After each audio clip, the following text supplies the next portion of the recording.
മൃഗബലി അവർ സ്വീകരിക്കും. ആ രക്തമാണ് ഈ വില്ല് ഇന്നു മുതൽ അത് എഫക്റ്റിലായി എന്നത് സ്ഥിരീകരിക്കാനായിട്ട് അവർ ഉപയോഗിക്കുന്ന സൈൻ. അതേമാതിരി പുതിയ നിയമത്തിനകത്ത്, പുതിയ ഉടമ്പടിക്കകത്ത് യേശു ക്രിസ്തുവിൻ്റെ രക്തമാണ്. അവിടെ മൃഗത്തിൻ്റെ രക്തമായിരുന്നെങ്കിൽ ഇവിടെ യേശു ക്രിസ്തുവിൻ്റെ രക്തമാണ്. ദൈവവും മനുഷ്യരും തമ്മിൽ, ഇസ്രായേൽ മക്കൾ മാത്രമല്ല കേട്ടോ, അന്യജാതിക്കാരും മാനവരാശിയിൽപ്പെട്ട എല്ലാവരും, ആദാമിൻ്റെ ബന്ധവും ദൈവവുമായിട്ട് പാപമൂലമാണ് നഷ്ടപ്പെട്ടു പോയത്. ഇസ്രായേലിൻ്റെ ബന്ധവും പാപം മൂലമാണ് നഷ്ടപ്പെട്ടു പോയത്. യേശു ക്രിസ്തു മുഖാന്തരം പാപക്ഷമ ലഭിക്കുന്നു. ഈ രണ്ട് കൂട്ടർക്കും, ഇസ്രായേലിനും ആദാമ്യ സൃഷ്ടിയായ മാനവരാശിക്കും, ആ പുതിയ ഉടമ്പടിയിൽ കൂടെ, യേശു ക്രിസ്തുവിൻ്റെ രക്തത്തിലുള്ള പുതിയ ഉടമ്പടിയിൽ കൂടെ ആ ബന്ധം വീണ്ടും കിട്ടുകയാണ്. ആ രക്തം സകല പാപവും പോക്കി ഒരു വ്യക്തിയെ വിശുദ്ധനായി പ്രഖ്യാപിക്കുകയാണ്. അവൻ്റെ മനസ്സാക്ഷിക്ക് പിന്നെ വീണ്ടും വീണ്ടും എല്ലാ വർഷവും ഒരു റിമൈൻഡറിൻ്റെ ആവശ്യമില്ല. എല്ലാ വർഷവും ഓരോ മൃഗബലി കൊണ്ടുവന്നിട്ട് ദൈവാലയത്തിൽ ഇനി അർപ്പിക്കേണ്ട കാര്യമില്ല. വൺസ് ഫോർ ഓൾ, എല്ലാവർക്കും ഒരിക്കലായിട്ട് ഒരൊറ്റ ബലി കൊണ്ട് ദൈവം അവൻ്റെ തന്നെ ബലി കൊണ്ട്, അവൻ്റെ പുത്രൻ്റെ ബലി കൊണ്ട്, ഒരു മനുഷ്യൻ്റെ ബലി കൊണ്ട് ദൈവം ഇത് സാധിപ്പിച്ചിരിക്കുകയാണ്.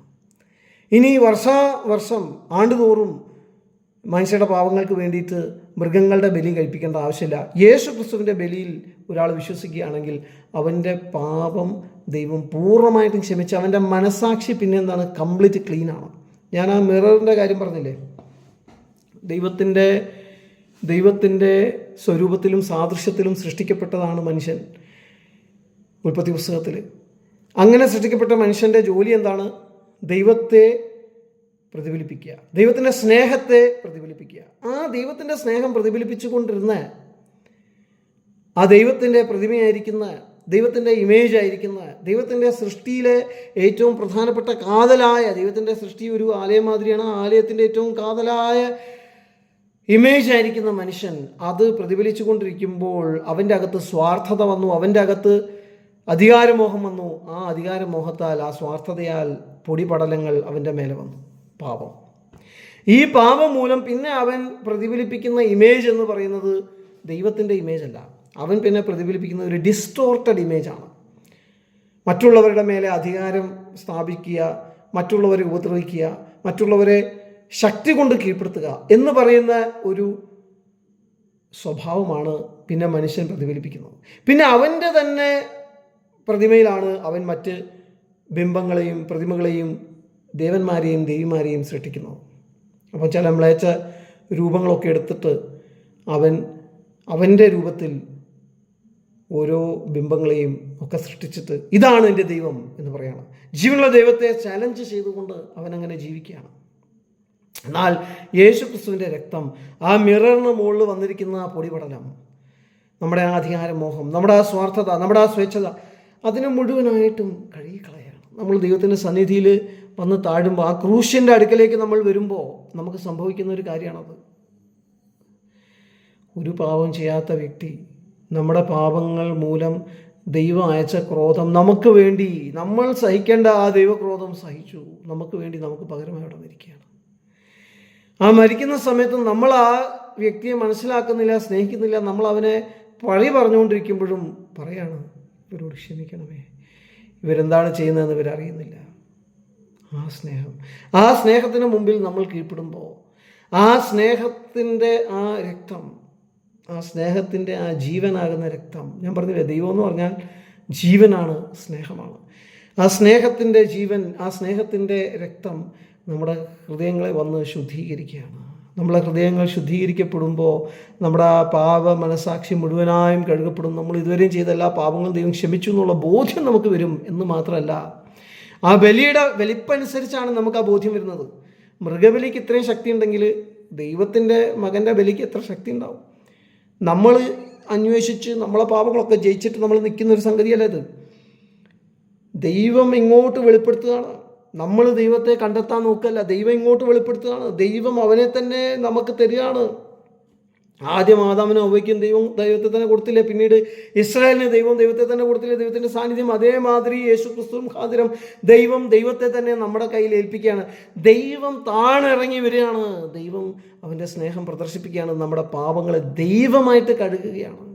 ആ ദൈവത്തിൻ്റെ രക്തത്തിൻ്റെ വലിപ്പം നമ്മൾ മനസ്സിലാക്കുമ്പോൾ അതിൻ്റെ പവർ നമുക്ക് ഫീൽ ചെയ്യാനായിട്ട് സാധിക്കും. നമ്മുടെ മനസാക്ഷി പൂർണ്ണമായി ശുദ്ധീകരിക്കപ്പെടുന്ന ഒരു ആടിൻ്റെയോ ബലി കൊണ്ട് വന്ന ആ രക്തത്തിന് ഒരു പാപമോചനം കൊടുക്കാൻ പറ്റുന്നത് പോലെയല്ല. അതുകൊണ്ടാണ് പറഞ്ഞത്, പഴയ നിയമത്തിൻ്റെ ആ ഉടമ്പടിയും കാര്യങ്ങളൊക്കെ മനസ്സിലാക്കിയെങ്കിൽ മാത്രമേ ഇതിൻ്റെ വലിപ്പവും ഇതിൻ്റെ പ്രാധാന്യതയും നമുക്ക് മനസ്സിലാക്കാനും ഗ്രഹിക്കാനും അതിനെ നമുക്ക് എപ്രീഷിയേറ്റ് ചെയ്യാനായിട്ട് സാധിക്കുകയുള്ളൂ. ഇപ്പോൾ ചില നമ്മുടെ കാളി മന്ദിരത്തിലൊക്കെ ചില യാഗങ്ങളും കാര്യങ്ങളൊക്കെ ഉണ്ട്. ആ യാഗങ്ങൾക്കകത്ത് മുജ്ജന്മ പാപങ്ങൾക്ക് വേണ്ടി ചില ബലികളൊക്കെ കഴിപ്പിക്കും. ആ മുജ്ജന്മ പാപങ്ങൾക്ക് വേണ്ടി ഒരു കോഴിയെ അറുത്ത് അല്ലെങ്കിൽ ഒരു ആടിനെ അറുത്ത് അതിൻ്റെ രക്തം കൊണ്ട് തളിച്ചു കഴിഞ്ഞാൽ മുജ്ജന്മ പാപമൊക്കെ പോയി. പിന്നെ നിങ്ങളുടെ ആ ശാപത്തിൻ്റെ കെട്ടുപോയി. അത് കഴിയുമ്പോൾ നിങ്ങൾ മാരേജ് നടക്കാത്തവരുടെ പലരുടെ മാരേജ് നടക്കുന്നു, രോഗികളായ പലരും സൗഖ്യമാകുന്നു, ഭൂതബാധിതരായവരുടെ പലരുടെയും ഭൂതങ്ങൾ വിട്ടുപോകുന്നു എന്നൊക്കെയുള്ളൊരു വിശ്വാസമാണ്. അപ്പോൾ അവിടെയുള്ള കോഴിക്കും ആടിനും ഒക്കെ ഇത്രയും ശക്തി ഉണ്ടെങ്കിൽ അതും അങ്ങനെയുള്ള ദേവതമാർക്ക് അർപ്പിച്ചത്. ഇത് ജീവനുള്ള സ്നേഹിക്കുന്ന സകലത്തെയും സൃഷ്ടിച്ച ആ ദൈവത്തിൻ്റെ സ്വന്തം പുത്രൻ്റെ ആ ദൈവത്തിൻ്റെ തന്നെ രക്തമാണ്. ആ രക്തത്തിന് എത്ര അധികം ബലമുണ്ടാകും. അതിനെ വെച്ച് നോക്കുമ്പോൾ നമ്മുടെ പാപ മനസാക്ഷ്യം മുഴുവനായിട്ടും അതിനെ ശുദ്ധീകരിക്കാനായിട്ട് സാധിക്കും. ആ മിററിൻ്റെ മുകളിലുള്ള പൊടിപടലത്തെ ശുദ്ധീകരിച്ചിട്ട് ആ രക്തം പിന്നെ ചെയ്യുന്നത് എന്താണെന്ന് ചോദിച്ചാൽ നമ്മുടെ ആ മിറർ ക്ലിയർ ആക്കുക. അപ്പം നമുക്ക് ദൈവത്തെ ഡയറക്റ്റായിട്ട് കാണാം. ദൈവത്തെ നമുക്ക് പ്രതിഫലിപ്പിക്കാനായിട്ട് സാധിക്കും. ദൈവത്തിൻ്റെ സ്വഭാവമാകുന്ന സ്നേഹം, മാംസളമായ ഹൃദയങ്ങളിൽ ദൈവം അവൻ്റെ ന്യായപ്രമാണം എഴുതും എന്ന് പറയുമ്പോൾ ഉദ്ദേശിക്കുന്നതാണ് ദൈവത്തിൻ്റെ സ്വഭാവമാകുന്ന സ്നേഹം. അത് നമ്മൾ മറ്റുള്ളവരോടുള്ള ബന്ധത്തിൽ പ്രതിഫലിപ്പിക്കാനായിട്ടിടയാകും. ആദ്യമ മനുഷ്യൻ ആദാമും ഹവ്വയും ചെയ്യേണ്ടിയിരുന്ന കാര്യം നമുക്ക് ചെയ്യാനായിട്ട് സാധിക്കും. നമുക്ക് നമ്മളെക്കാളധികം ദൈവത്തെയും നമ്മെപ്പോലെ തന്നെ മറ്റുള്ളവരെയും നമുക്ക് സ്നേഹിക്കാനും അവരെ ശുശ്രൂഷിക്കാനായിട്ട് സാധിക്കും.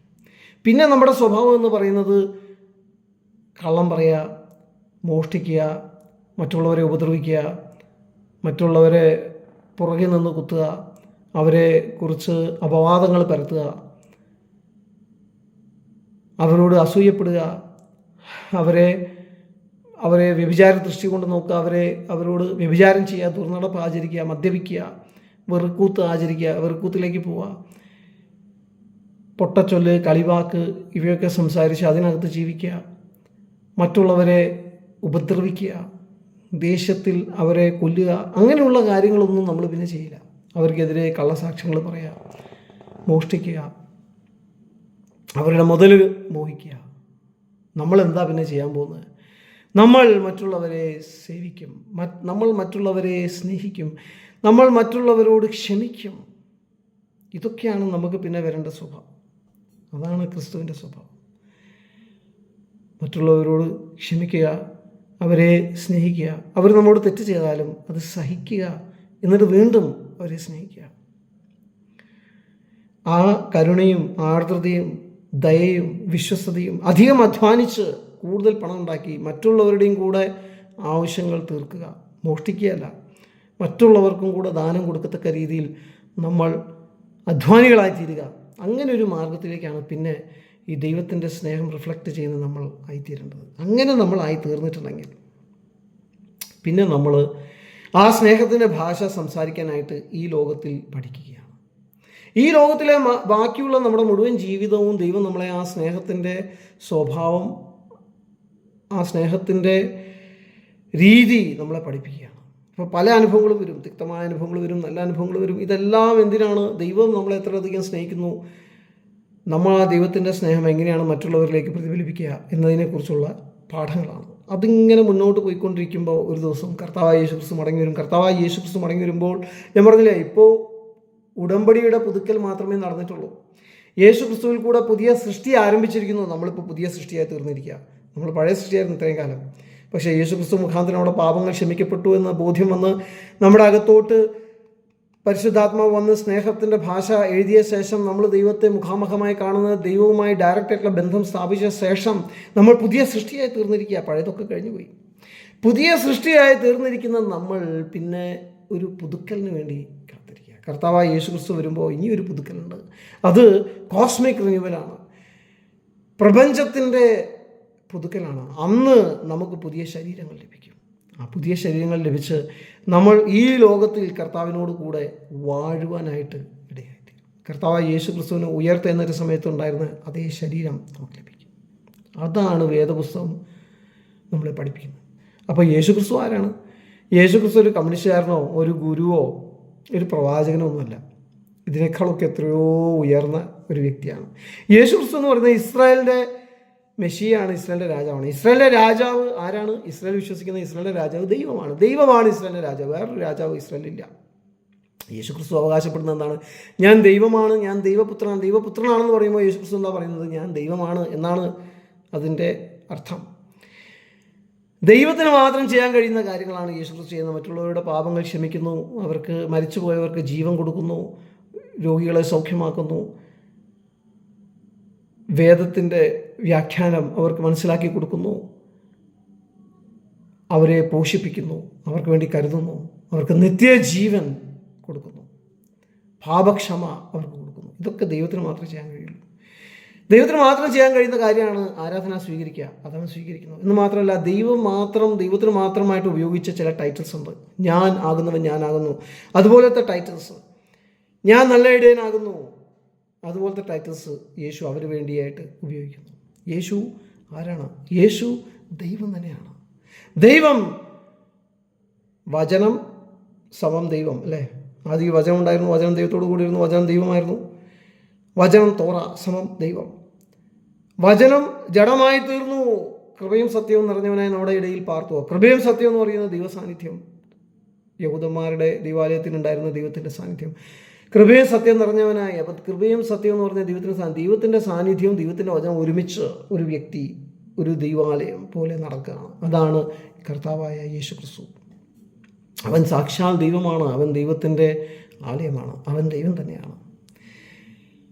കർത്താവായ യേശു ക്രിസ്തു ആരാണ്? അവൻ പുനരുത്ഥാനമാണ്, ജീവനാണ്, അവൻ പുതിയ സൃഷ്ടിയാണ്, അവൻ രാജാവാണ്, അവൻ രാജകീയ പുരോഹിതനാണ്. നമ്മുടെ പാപങ്ങൾ ഒരു മൃഗത്തിൻ്റെ ബലിക്ക് ക്ഷമിക്കാൻ പറ്റുന്നതിനേക്കാളും അപ്പുറത്ത് ക്ഷമിക്കാൻ കഴിവുള്ള ദൈവത്തിൻ്റെ കുഞ്ഞാടും ദൈവത്തിൻ്റെ ശ്രേഷ്ഠ മഹാപുരോഹിതനുമാണ്. അവൻ നമ്മുടെ പാപങ്ങൾ ക്ഷമിച്ച് കഴിയുമ്പോൾ നമ്മൾ പിന്നെ ആരായി? പുതിയ സൃഷ്ടിയായി. നമ്മൾ പിന്നെ ആരായി? അവൻ്റെ അവകാശികളായി. നമ്മൾ പിന്നെ ആരായി? ആ വരാനിരിക്കുന്ന രാജ്യത്തിലെ രാജാക്കന്മാരും പുരോഹിതന്മാരുമായി രൂപാന്തരപ്പെട്ടു. നമ്മൾ പിന്നെ ആരായി? ദൈവത്തിൻ്റെ മക്കളായി, ദൈവത്തിൻ്റെ സ്വന്തം ജനമായി. കർത്താവായ യേശു ക്രിസ്തു ഈ ഉടമ്പടിയെ പുതുക്കാനായിട്ട്, നഷ്ടപ്പെട്ടു പോയ ഉടമ്പടിയെ പുതുക്കാനായിട്ട് വന്നവനാണ്. പഴയ ഉടമ്പടി ഉണ്ടായിരുന്നു, ആദമുമായിട്ടുള്ള ഉടമ്പടി ഉണ്ടായിരുന്നു, നോഹയുമായിട്ട് ഉടമ്പടി ഉണ്ടായിരുന്നു, അബ്രഹാമുമായിട്ട് ഉടമ്പടി ഉണ്ടായിരുന്നു. ഇതൊക്കെ തെറ്റിപ്പോയി. പക്ഷെ ആ ഉടമ്പടികളെയൊക്കെ നേരെയാക്കാൻ ഒരു പുതിയ ഉടമ്പടി യേശു ക്രിസ്തു അവൻ്റെ രക്തത്തിൽ കൂടെ ആരംഭിക്കുകയാണ്. പാപമോചനമാണ് അതിൻ്റെ ഫസ്റ്റ് ഘടകം. അവൻ്റെ രക്തത്താൽ പാപങ്ങളെ മോചിക്കുന്നു. പഴയ പാപങ്ങളെല്ലാം ക്ഷമിച്ചിട്ട് ആ പുതിയ ഉടമ്പടിക്കകത്ത് അവൻ്റെ സാന്നിധ്യം, അവൻ്റെ ആത്മാവിനെ അവൻ ആൾക്കാരുടെ ഉള്ളിലേക്ക് അയക്കുന്നു. സ്നേഹമാകുന്ന അവൻ്റെ ഭാഷ അവരുടെ ഉള്ളിൽ അവനാക്കുന്നു. സ്നേഹത്തിൻ്റെ ഒരു ചിപ്പ് അവരുടെ അകത്ത് വന്നതുപോലെ അവർ മറ്റുള്ളവരെ സ്നേഹിക്കുന്നു. അങ്ങനെ ജീവിക്കുന്ന വ്യക്തികളായി അവർ പുതിയ സൃഷ്ടികളായി രൂപാന്തരപ്പെടുന്നു. അപ്പം പഴയ ഉടമ്പടി, പുതിയ ഉടമ്പടി, ആ ഉടമ്പടിയെ നിരപ്പാക്കാൻ വന്ന ദൈവം, ദൈവപുത്രൻ, രാജാവ്, അതിൻ്റെ കർത്താവ്, അതാണ് കർത്താവായ യേശു ക്രിസ്തു. അങ്ങനെ വേണം നമ്മൾ ഈ സുവിശേഷത്തെ, ഈ കർത്താവിനെ മനസ്സിലാക്കാൻ. ദൈവമായിട്ട് തെറ്റിപ്പോയ ആ ബന്ധത്തെ പുനഃസ്ഥാപിക്കുകയാണ്. മനുഷ്യൻ്റെ ആ ബന്ധത്തെ പുനഃസ്ഥാപിക്കുകയാണ്. ദൈവത്തിൻ്റെ സൃഷ്ടിയെയും ദൈവത്തിൻ്റെ പ്രപഞ്ചത്തെയും ദൈവം മനുഷ്യനുമായി സ്ഥാപിച്ച ഉടമ്പടിയെയും പുതുക്കുകയാണ് യേശു. 3 തരത്തിലുള്ള പുതുക്കലുകളാണ് നടക്കുന്നത്. Covenant renewal, cosmic renewal, renewal of creation. അതാണ് യേശു ക്രിസ്തുവിൽ കൂടെ നമുക്ക് ലഭിക്കുന്ന ദാനങ്ങൾ. യേശു ക്രിസ്തു ആരാണ് എന്ന് നിങ്ങൾക്ക് ബോധ്യമായി എന്ന് ഞാൻ വിശ്വസിക്കുന്നു. യേശു ക്രിസ്തു ഒരു കമ്മ്യൂണിസ്റ്റുകാരനോ ഒരു ഗുരുവോ ഒരു പ്രവാചകനോ ഒന്നുമല്ല. യേശു ക്രിസ്തു ദൈവമാണ്. ദൈവമായുള്ള മനുഷ്യൻ്റെ ബന്ധത്തെ നേരെയാക്കാൻ വന്നതാണ്. അങ്ങനെ നേരെയാക്കിയിട്ട് അവൻ പിന്നെ ഈ ഭൂമിയിൽ രാജാവായി, നമ്മളും അവൻ്റെ കൂടെ അവൻ്റെ പ്രജയായി വാഴുന്ന ഒരു കാലം വരും. അതിനായിട്ടാണ് അവൻ മടങ്ങി വരാൻ പോകുന്നത്. ആ മടങ്ങി വരുന്നതിനായിട്ടാണ് നമ്മൾ കാത്തിരിക്കുന്നത്.